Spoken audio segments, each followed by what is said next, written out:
So welcome to our In Conversation as part of this RE Online Focus Week. This RE Online Focus Week that we're doing in partnership with NATRE, the National Association of Teachers of RE. The Focus Week is Primary RE, can it provide a window on the world for pupils? What sorts of things are we exploring? Well, we're exploring what does high quality religion and worldviews education look like for primary age pupils, specifically for primary age pupils? And why should religion and worldviews education be secure in the primary curriculum? I hope you've had a chance to engage with some of the content that's already come out this week. The excellent blog from Katie Freeman, who is the chair of NATRE, empowering primary leaders, primary RE leaders, why expertise matters in curriculum, design and leadership. And Emma, who is one of our speakers later, I think she's going to like that if she reads it. And I suspect, I'm predicting what she's going to speak now, that she will speak in a similar vein. We've also had a blog yesterday from Charlotte, who spoke as a parent about the importance of RE, and Amy as a teacher in the North East. We've got more blogs coming up later this week. We've also got blogs from more teachers, from someone from the National Governance Association, and from a Key Stage 1 teacher who is also involved in ITE. And each day we are releasing little quotes from senior leaders on why every head teacher needs to secure RE in their primary curriculum. So thank you to, we had Sonia Innes, who's the Director of VNet Education, Dave Morell, who's Deputy Director of Education of Inspiration Trust, and Geraldine, I think I've noticed you are here tonight, the Director of Education of the Mosaic Partnership Trust. So thank you to all of you. Thank you to Geraldine. We're putting out little quotes each day, but we're also bringing those together into one big document that you will be able to see at the end of the week as well. So as well as that, you may have noticed, and if you haven't, do go and check it out, Ryan Parker's work from his doctorate, Primary Pupils Can, which is all about the interpretation of parables. And tomorrow is our big resource day. So tomorrow we are putting out a resource spotlight.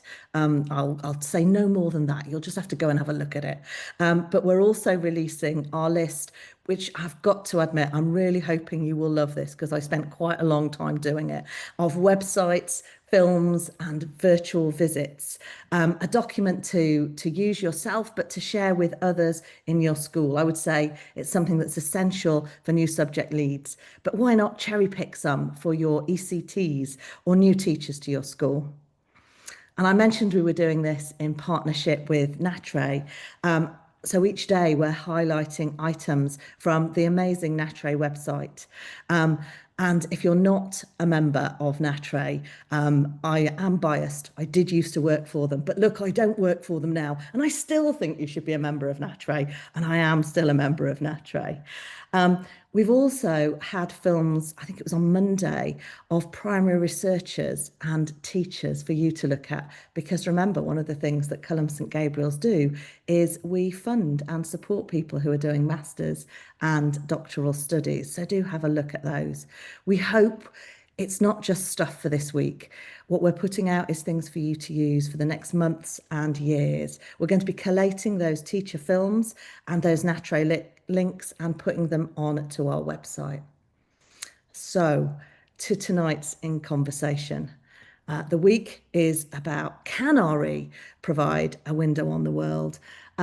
Today, it's how can RE provide a window on the world for primary pupils.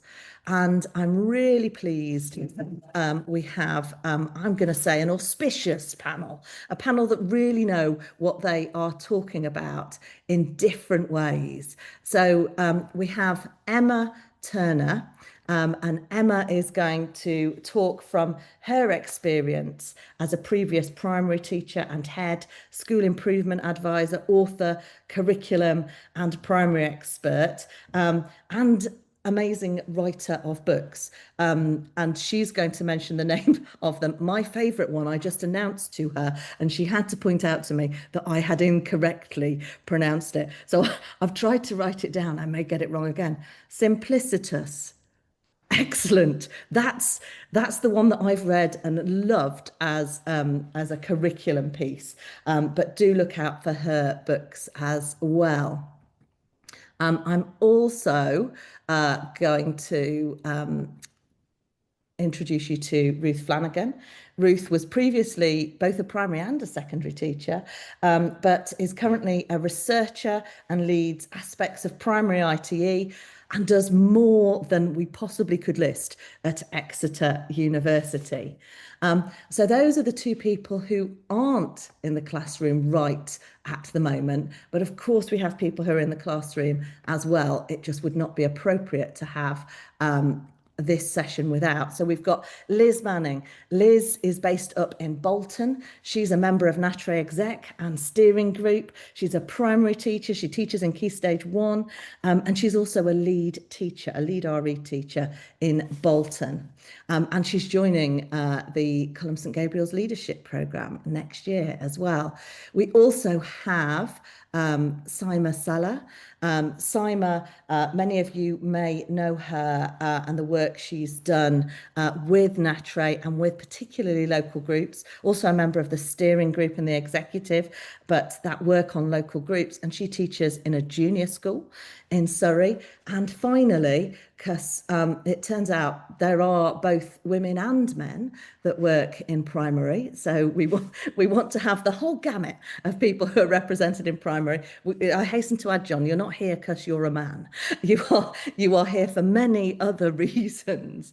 So John is also joining the Culham St Gabriel's Leadership Programme next year. He's a primary teacher. He's an RE lead. He is also chair of his local SACRE. I'm not quite sure how he manages to do all of those things, but it seems that he does. So how this session is going to work is we're going to hear first of all from Liz and John talking about some work that speaks to our title. Then we're going to hear from Emma and then Ruth and then Saima. And then we're going to hear a little bit from each of them, leading to you being able to ask some questions. So what I would like you to do, if you have a question as they go along, please put the word question and then what your question is. So I've got a good selection to choose from when we come to that final 15, 20 minutes, and I'm going to ask some questions. If not, you'll just have to put up with the questions I ask. So we're going to start off with you, Liz, because you teach Key Stage 1. And I don't have an early years specialist, else I would be starting with them. But can you share your slides and tell us a little bit about some work that you do that you think speaks to our title today? Oh, lovely. Thank you, Fiona. Just share my screen. Liz, this is the first time she's had to do this. So she practiced once and it's all very promising, Liz. Look, they're appearing in front of us. Okay, can you see it as a presentation? We can't. We can just see it as your ordinary slides. Okay. So I'd like to share with you some examples from year 1 about how RE helps children to gradually see beyond themselves into the wide world they live in.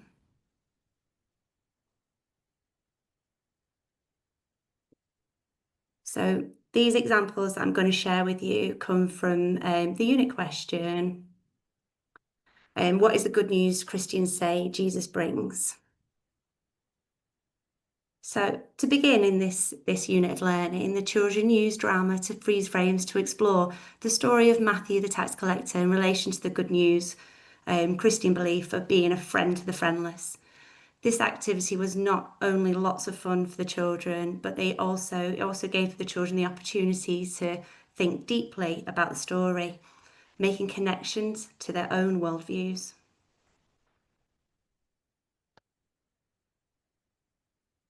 So I've got some quotes from the children when they were doing their freeze frames. So I've got some quotes from them. They include, the tax collector was doing his job. He needs money for his family. See, children felt the soldiers were also just doing their job. They got money to be scary and cross. They might be nice, not mean and scary. And when asked about Jesus befriending Matthew, one child said, he remembered to forgive him and give him a fresh start to be good, like when I forgave my brother. He broke my Lego car, but we are friends now. They could use this activity to make their own interpretations of biblical scripture and relate this to their own worldviews. So next we extended the learning beyond themselves as we looked at how many Christians and Christian organisations follow the good news of Jesus in their lives today. See, the children learnt about a local Christian organisation that helped the homeless in our town. And using scaffolds to support and extend oracy, children thought and responded deeply as they made connections to their good news learning and how this leads many Christians to help others. We also discuss other belief systems, including Islamic beliefs and non-religious beliefs about charity at this point, making those vital connections between different worldviews. And here is an example of some of the children's responses.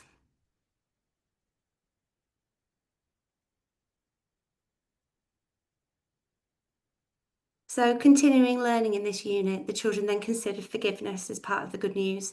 Children were supported to look further into the world by comparing pictures of a perfect and imperfect world.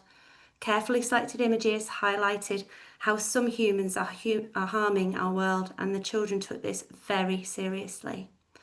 They discussed the problems they saw and then what humans could do to make amends and care for our world. The children enjoyed preparing pledges for humans to earn forgiveness and help improve our world. So I hope this unit has just shown you just one example of how RE provides experience that incrementally build on children's ability to look beyond themselves into the wider world around them. Thank you. Thanks, Liz.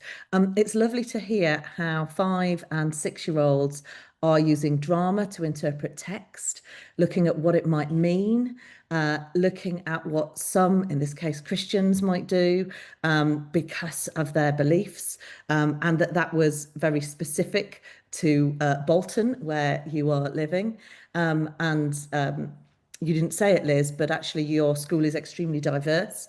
And so you have lots of children who are Muslim, as well as some non-religious children as well. So it's absolutely making it fit to help them, yes, learn about Christian worldviews, but also think about themselves in that and what they might think about it.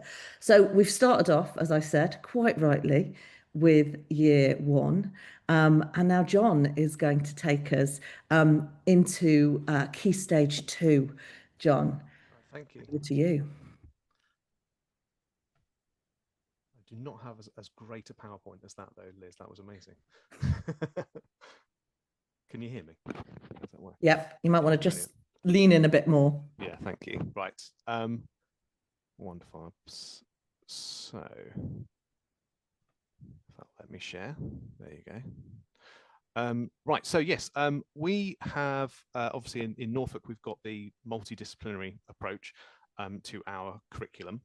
So what we've found, and I'm sure lots of people who use the Norfolk Degree syllabus or something like it have discovered, is that philosophy is quite a difficult subject to introduce to children, a difficult lens.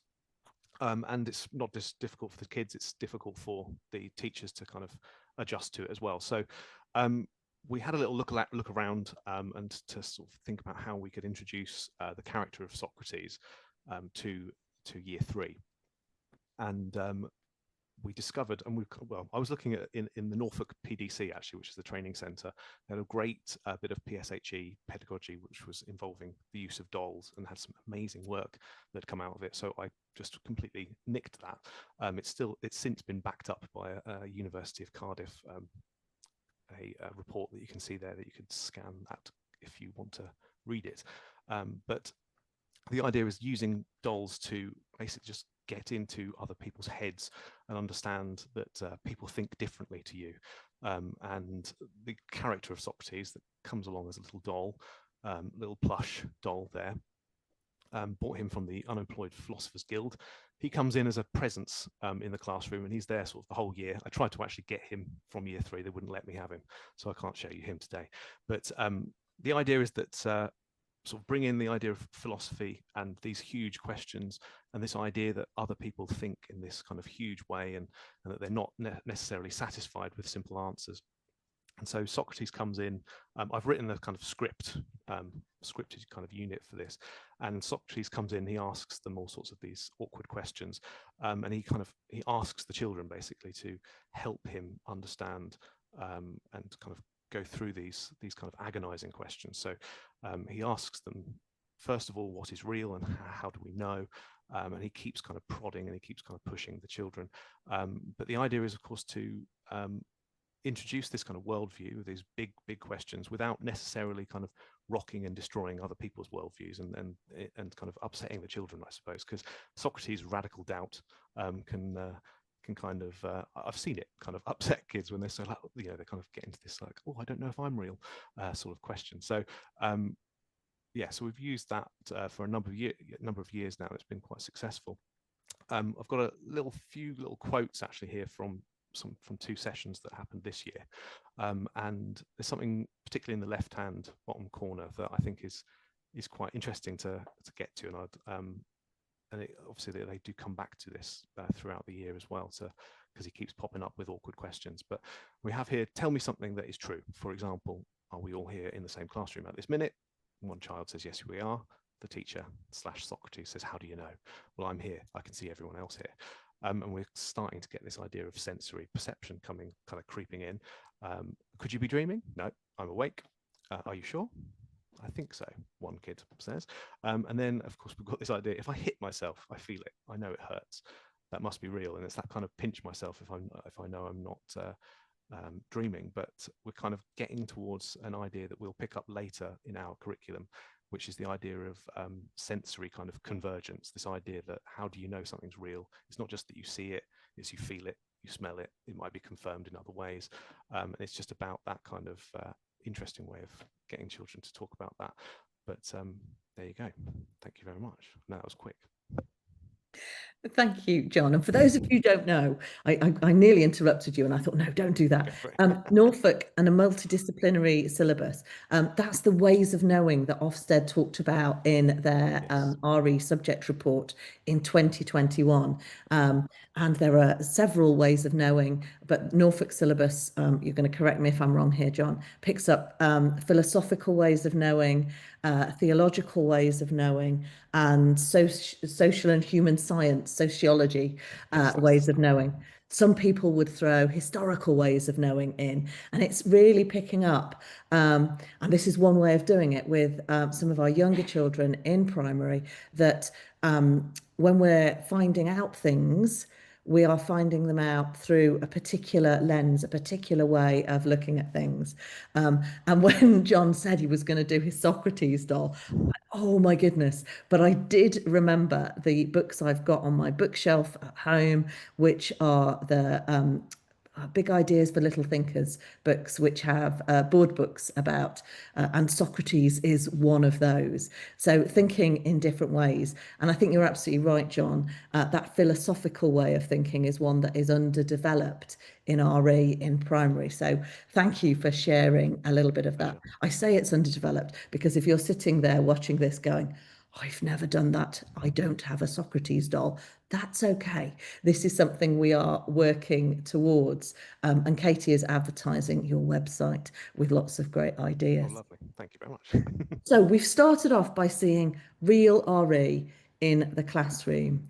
And we wanted to do this primary focus week for several reasons. But one of the reasons was because we think there is a specific primary pedagogy. We think that we are not little secondary in primary. We are not preparing pupils only for secondary. That is not the point of primary. And if you're going to have one person who's going to talk about this, who insists she's not an RE expert, and that's fine. What she is an amazing expert in primary. You're going to ask Emma Turner. And so, Emma, over to you. Thank you so much. I'm going to share my slides, hopefully. And you should be able to see. some daisies. Is that all right? Can you see that? Yes, we can. Super. So I'm going to talk a little bit about the importance of age and stage. This could be through the RE lens, this could be through lots of different lenses for the curriculum. But it's really important that we think really carefully about where our children are when we design the what are we going to introduce them to. So when we talk about curriculum and we talk about primary curriculum, we are introducing them to the landscape of our discipline. And I often talk about the fact that in primary, we are the receiving line. We are the people who say, welcome to history, welcome to music, welcome to art. Come on in, it's amazing.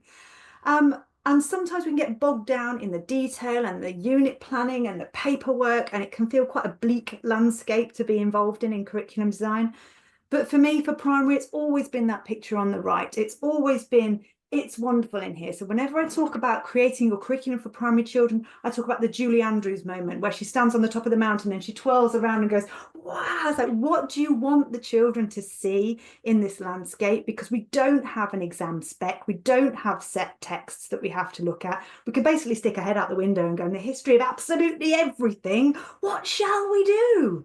So we need to think really carefully about the landscape that we build for our children, because we aren't kind of bound by all sorts of, like I say, set texts and exam specs. We can do anything. So let's make a space for children that is what I call academically seductive. You want them to fall in love with the idea of being in this kind of academic world that we as primary are the formal receiving line to. And then this is a slightly self-indulgent moment because this is my eldest daughter. This is her first week in reception and her last week in year 6.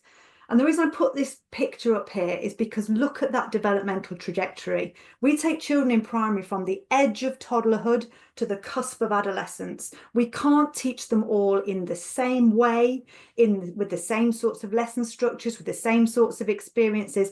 We need to respect the stage at which they are and teach them where they are, meet them where they are, and also ring fence that unique state of childhood. And I kind of ring fence that like our professional lives depend on it. They need a space in which to be little. And so thinking really carefully about why we teach different children at different developmental ages and stages in certain ways.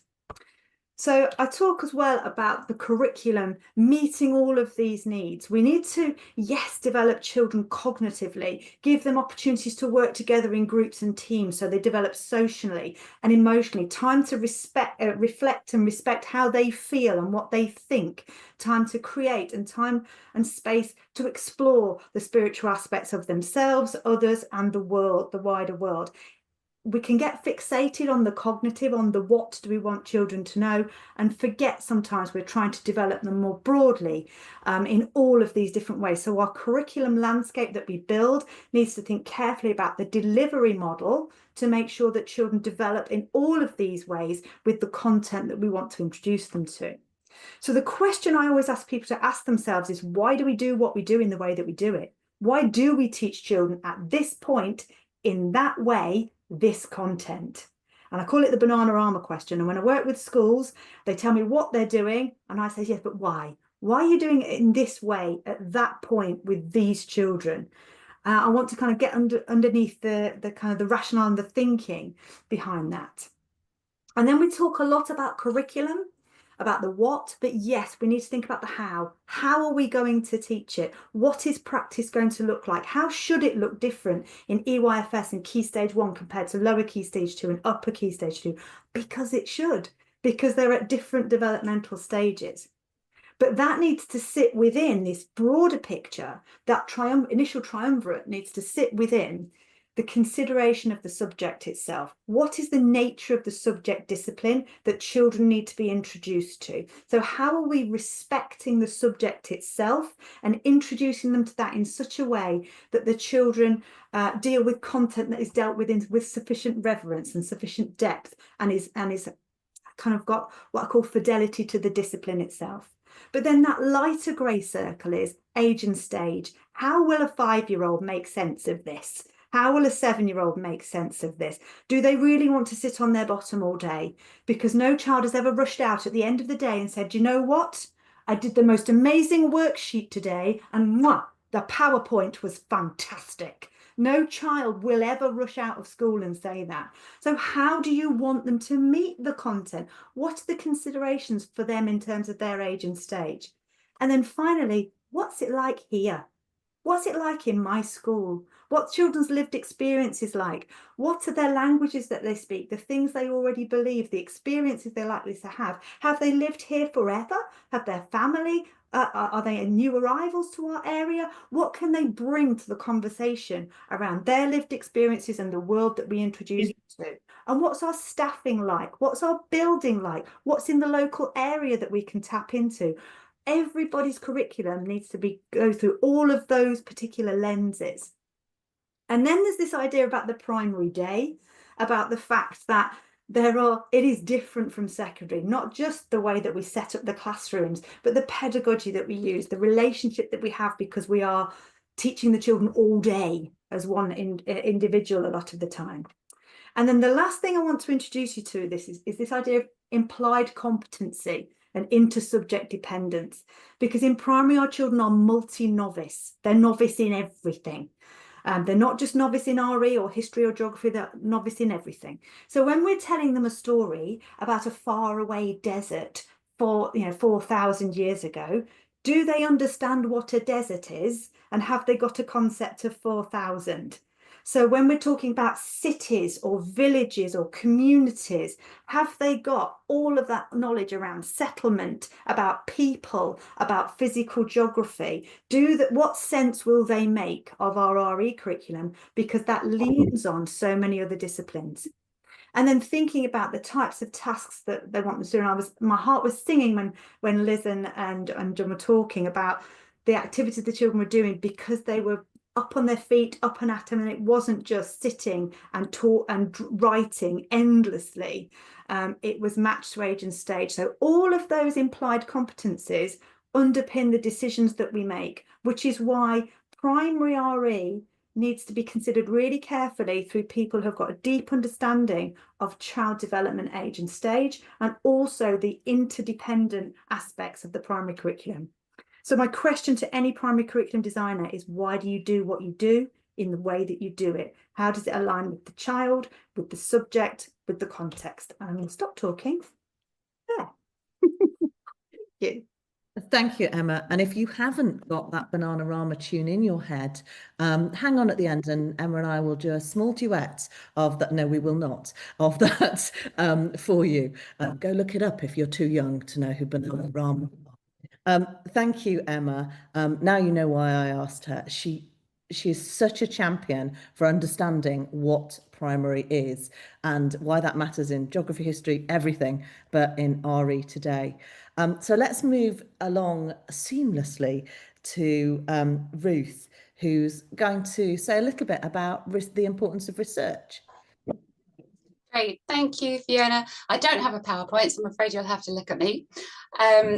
This does follow on exactly from what Emma's talking about. I actually think research is fundamentally important within primary, because I think primary is even harder than secondary teaching. Obviously, I'm biased. I did train as a primary school teacher, but I have also taught at secondary level. I think it's harder, partly exactly what Emma said, that pupils are novice in all disciplines that we're trying to teach them.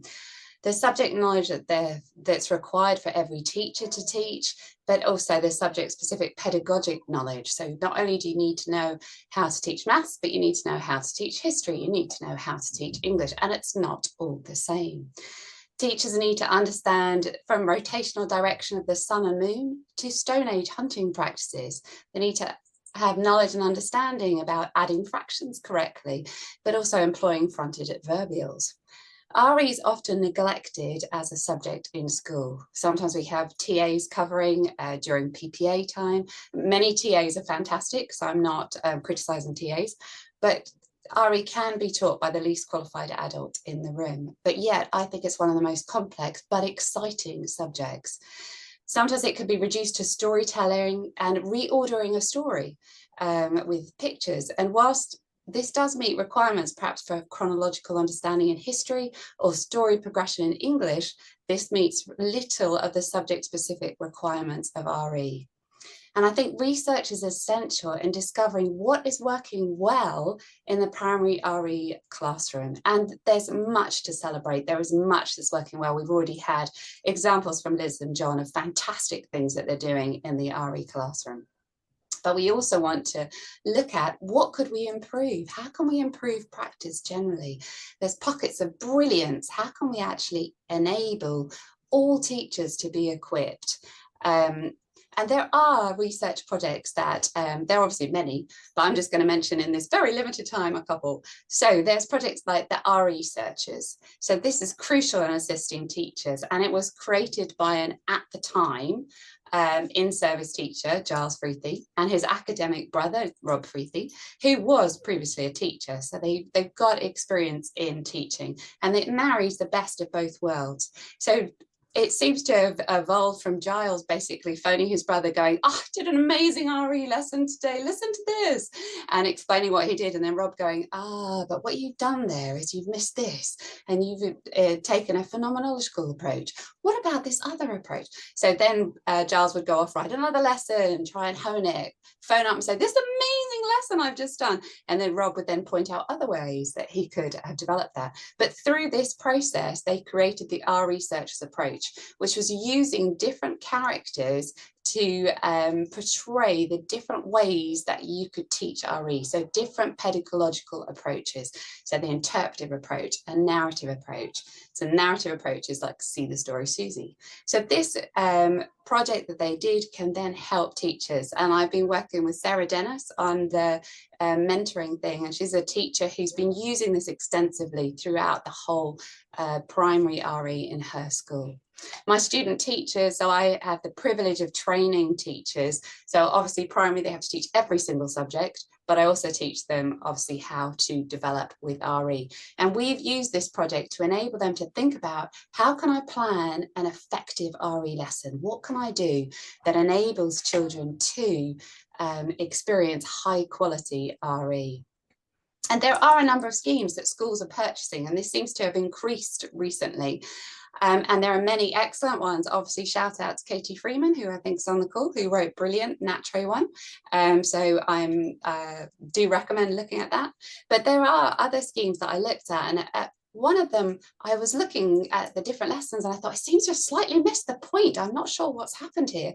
But then I heard the pedagogical background or basis for the scheme, and I had a light bulb moment, because actually the scheme was based on generic pedagogical educational approaches and not subject specific. So I think one of the things they're taking with growth mindset, which will help create a lesson, but not necessarily specifically aid in teaching religious education and high quality religious education.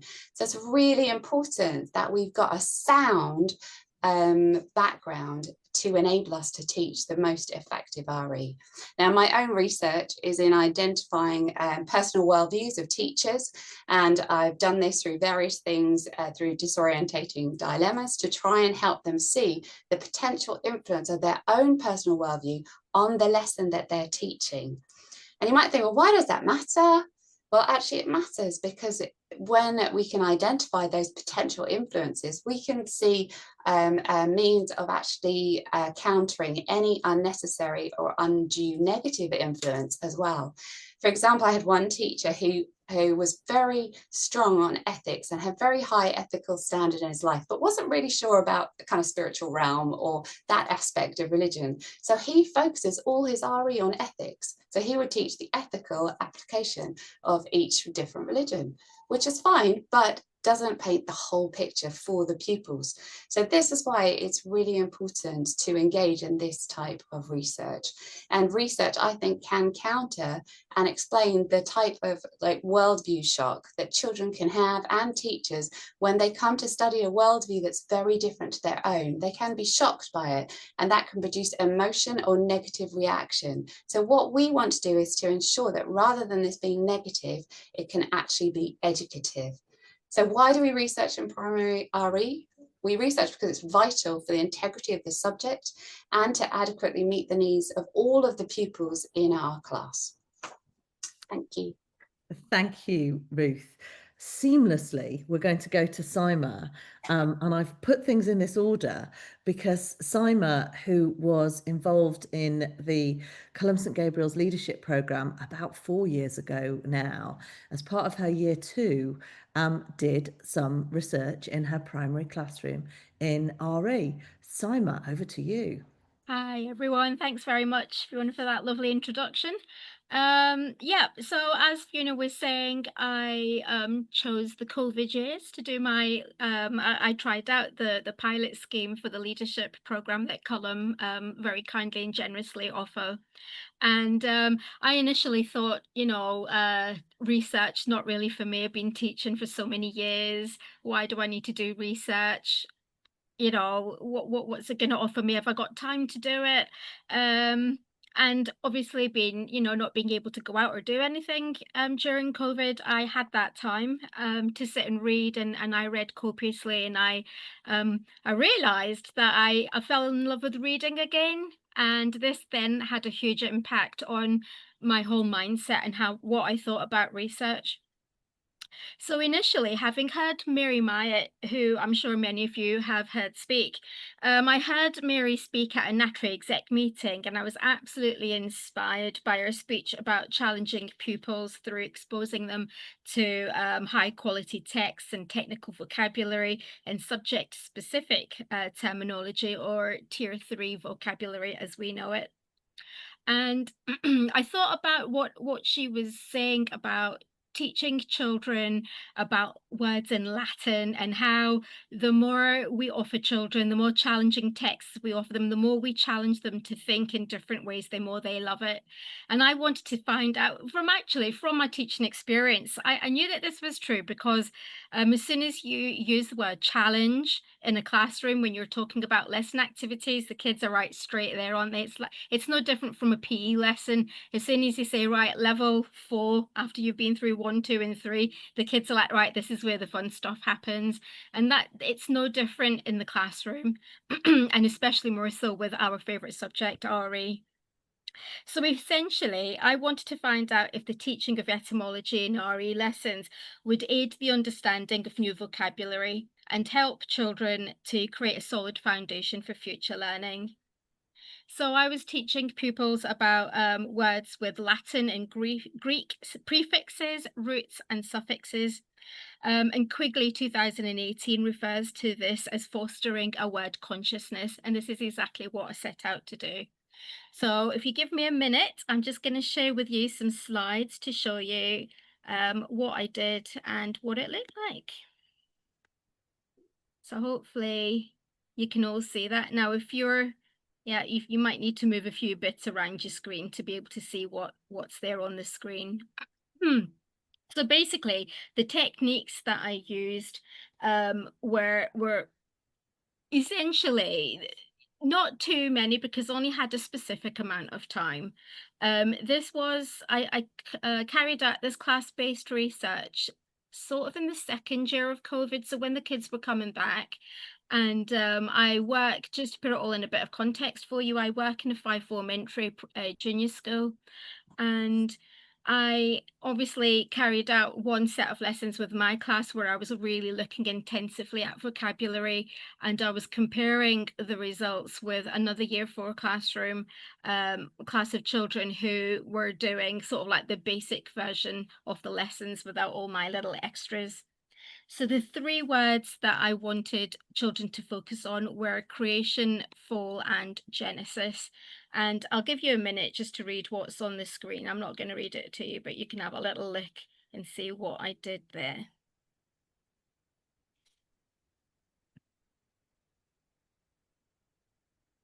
So I had I'm an avid fan of color. I use it a lot in the classroom. So you'll see what my slides look like. Apologies if you don't like color, but you might need some sunglasses. Here we go. Let's see, where is it moving on? Okay, so everyone loves a quiz, right? And I guess all the stuff that I did with the kids was just full of quizzes and different sorts of activities, as you'll see in a minute. I used a range of synonyms where children had to make links between these words and match them together according to what they thought. And I did I did use a variety of different techniques. I got some children to work by themselves and some to work as a think, pair, share, and some to work as a group. Kids being kids, they all wanted to work as a group.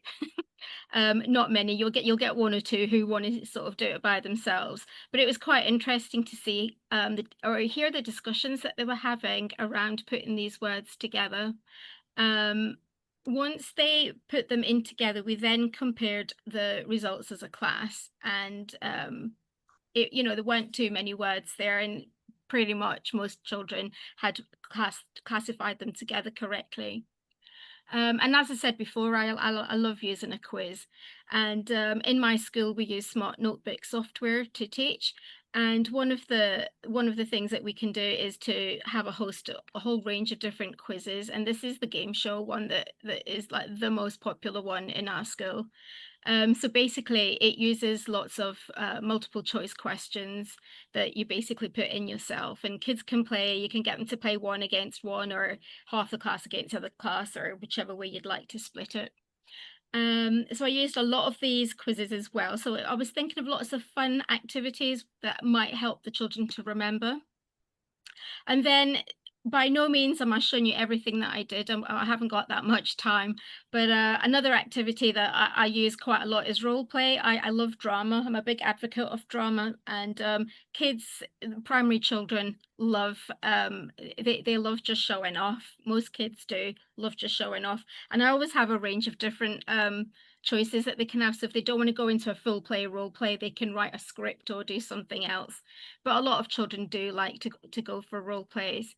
And in this, you can see one of the stipulations I had was to use vocabulary, the key vocabulary that they had learned through the unit. And I wanted to see if they could use it in the right context. And it's a shame that I can't show you. I did record a lot of the role plays that the kids did, but I obviously can't show you them here.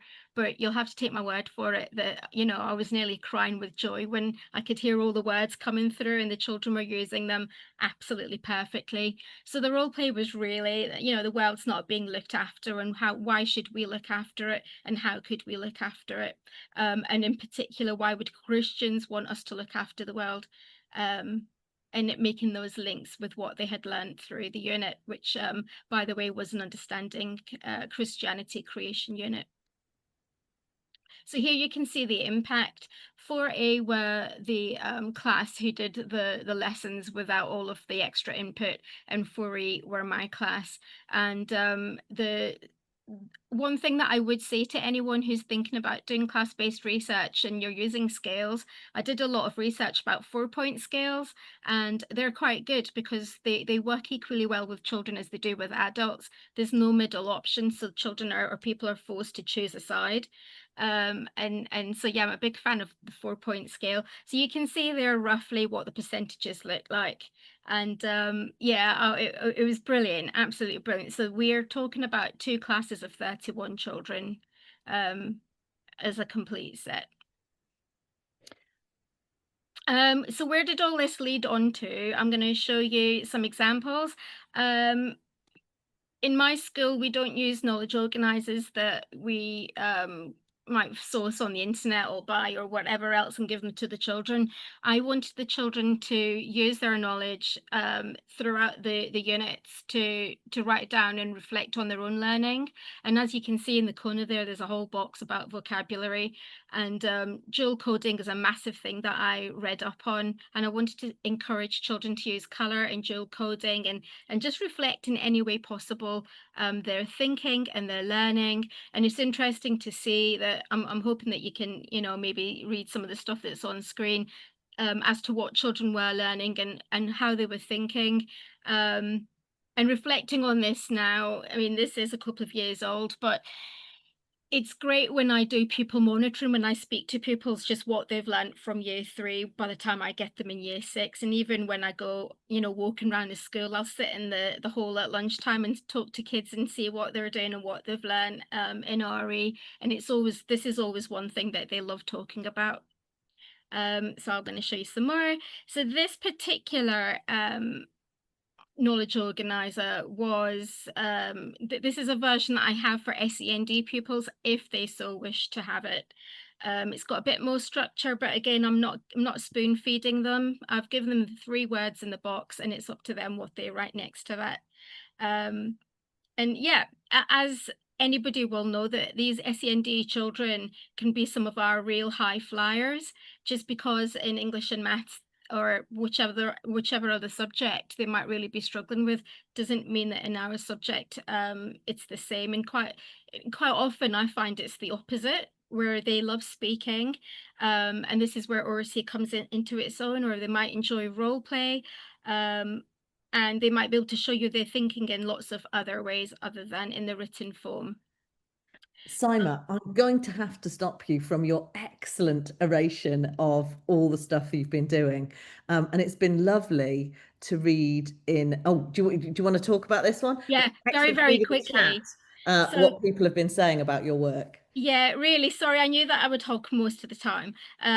So basically, by the end of after all of that, you know, years later, what happened next? We have etymology across the curriculum. Pretty much every other subject now uses etymology.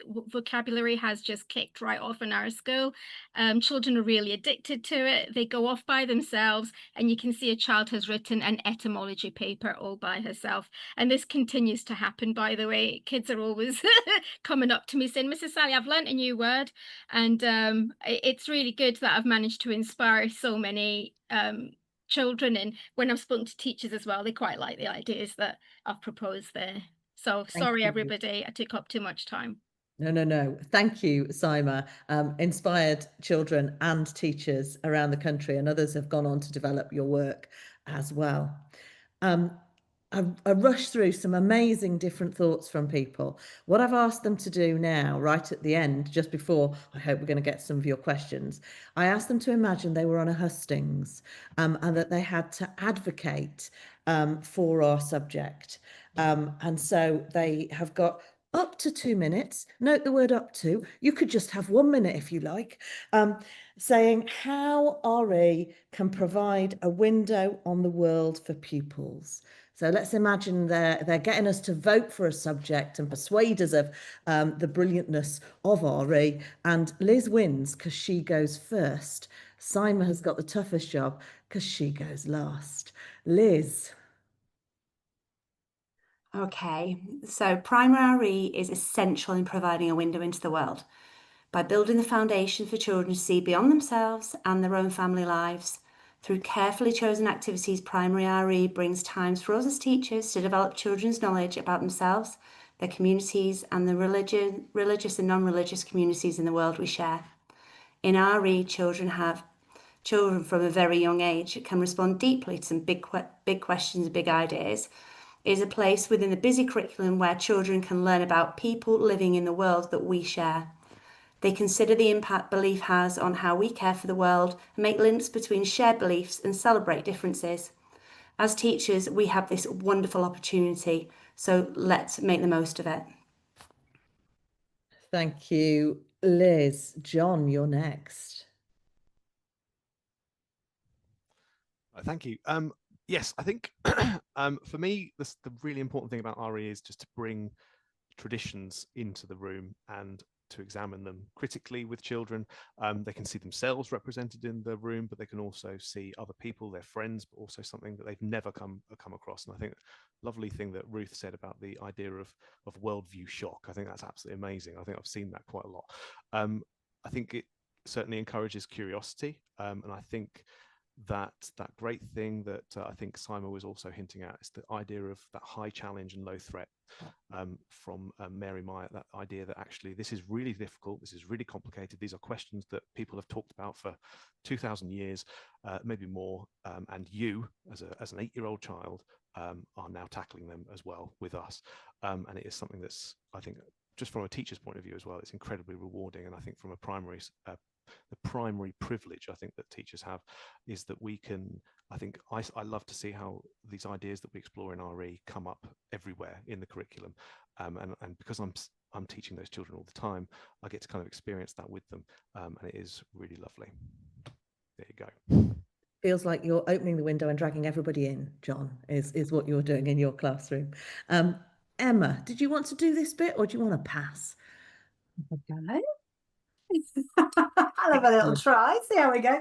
So maybe this is an opportunity to kind of look at it. You're all an RE specialist in the room. I'm not necessarily an RE specialist, box myself in that particular package, but this is my view of what RE and kind of broader curriculum design contributes to kind of the bigger picture, which is about the fact that it's one of the subjects that provides a change of pace and a change of space to stop and to think, for children to think, who am I? Who are you? Who could I be? And it's also one of those subjects that is kind of got a really uniquely epistemological aim rather than a utilitarian aim. It's a body of uniquely human knowledge and uniquely human endeavour, which gives children that space to think differently about who they are, what the work and achievements of human civilizations have been, and what the possibilities are. So for me, it's kind of an initiation really into a very particular form of kind of human knowledge and human endeavours. And it's also a reminder that religion has also been at the heart of most major civilizations in the world. So it's understanding not only the religious aspect of it, but the impact on the way the world has lived and continues to live. It's also that kind of really beautiful vehicle for oracy. But for me, RE is always like a fresh avenue to explore for curious little minds. And that's my view of the subject. Thank you, Emma. I think we're going to have to rebrand you as somewhat of an RE expert as well. Officially, you can have that as a bracket somewhere. Okay. Ruth. I think it's very hard to summarise, but I think RE is obviously the most important subject. So with globalisation, wars, trade wars, immigration, emigration, increased diversity, increased traumas in the world, I think that increase in right-wing extremism that we've seen in many, many different places, such as the growth of Reform UK. I've had students who've had pupils commenting back comments from Reform UK within the classroom, and how do we counter that? And RE can provide a really useful place to actually counter some of these myths, to demythologize what is being claimed about religion. And we have that benefit in the UK. So I work in a project in Australia, and they don't have RE on the national curriculum. We have this benefit. And RE can be a window to promote knowledge and understanding, to acquire skills, to aid social development, to increase interfaith levels of respect, to foster peaceful coexistence, to better reflect lived experience of younger generations, to increase religious literacy and interreligious understanding. And often dialogue is held up as this tool to promote this intercultural understanding and respect around religious belief. But I would say that dialogue is the second step, and the first step has to be understanding of self. How can we understand others if we don't understand ourselves? And Vroom has written previously that actually the key thing isn't that people disagree. The key thing is actually their paradigms are incongruent. So the whole way that they think about rationality is different. Their whole valuation system is different. So unless we understand that, we can't actually dialogue. We can't solve these issues. And as I said before, the whole idea of worldview shock, that moment of disorientation when we come up against something very different to our own understanding, to our own evaluation, it can lead to confusion, anxiety, to unexpected cues, to conflicting expectations. It can be negative, it can be emotive. But RE can change that, because we can have this window to understanding self, our own personal worldview, the origin of this, the evolution of this, and then to understand others, their personal worldviews, the origin of that, and the evolution of that. So RE can be a window to the world, but also primarily and firstly, a window to self and to understanding self. Thank you, Ruth. Saima. Thank you. 30 seconds, a minute, speed through it. They've I all the best ideas. I agree with absolutely everything that everyone just said. And Ruth, I absolutely adored what you just said as well. To reiterate, I think that critical thinking is massive in our subject, and getting our pupils to be able to do this effectively is going to help them have a really good grounding going out in the world. I loved what Emma has to say about emphasising using primary pedagogies, allowing children to be children and to learn in effective ways that suit them. And I really think that it's essential that the primary RE leads in schools are, you know, held in high esteem because of the work that they do with children in classes every day, day in, day out.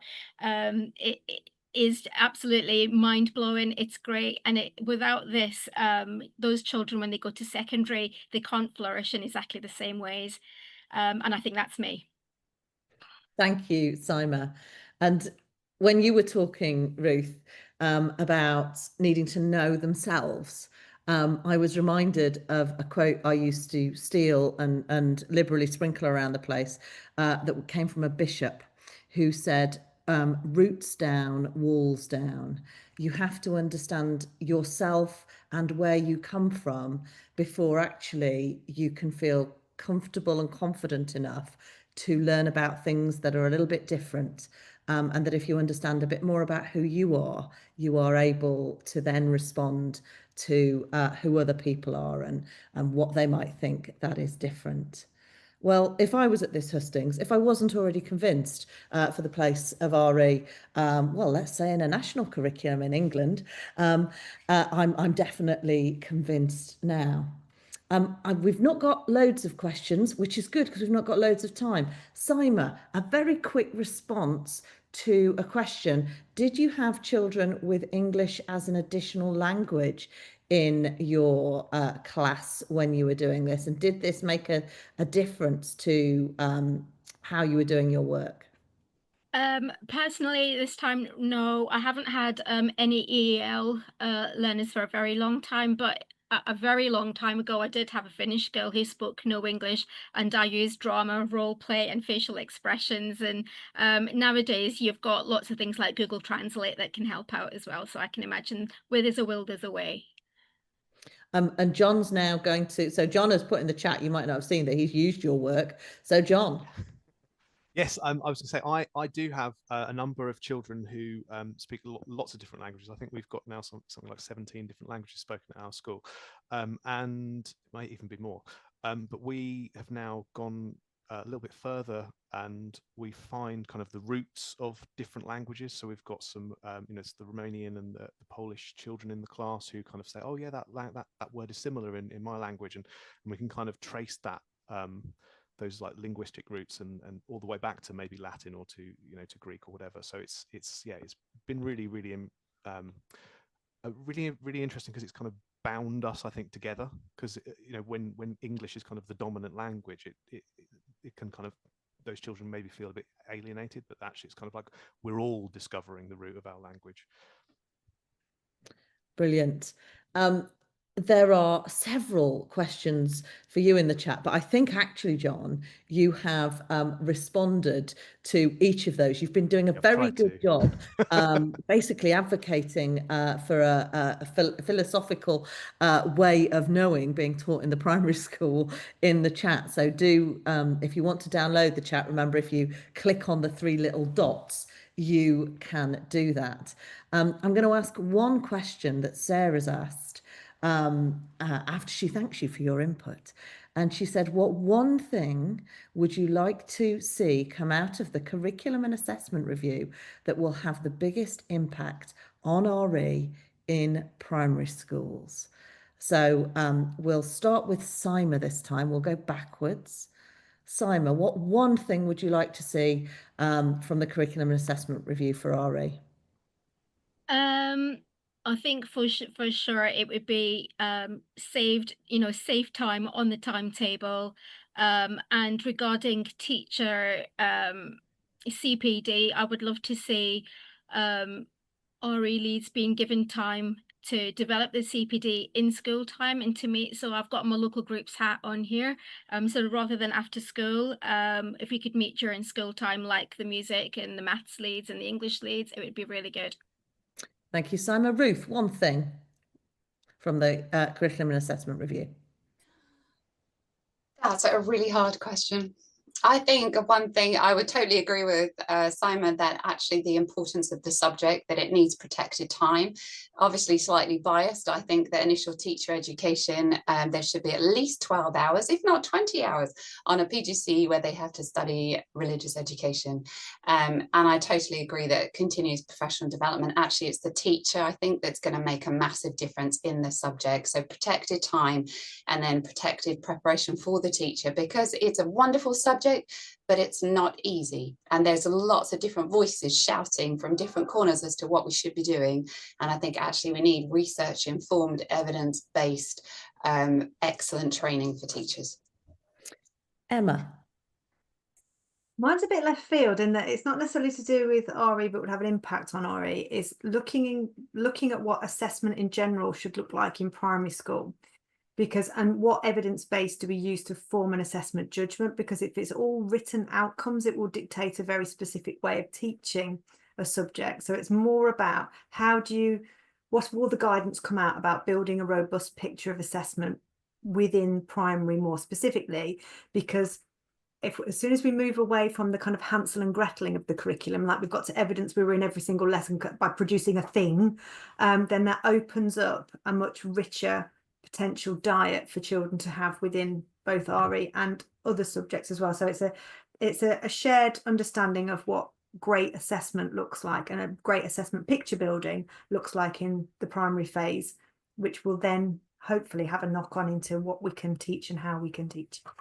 Thanks, Emma, for reminding us of a curriculum and assessment review. John.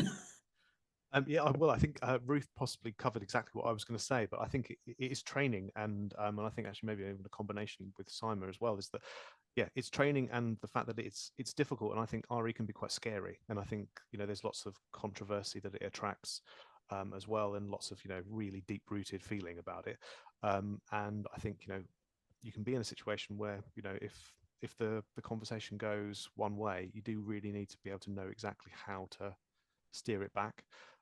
So I think, yeah, real training and just to kind of give teachers that sort of empowerment, perhaps to kind of go forward and actually embrace the subject, because it is so amazing. Thank you, John.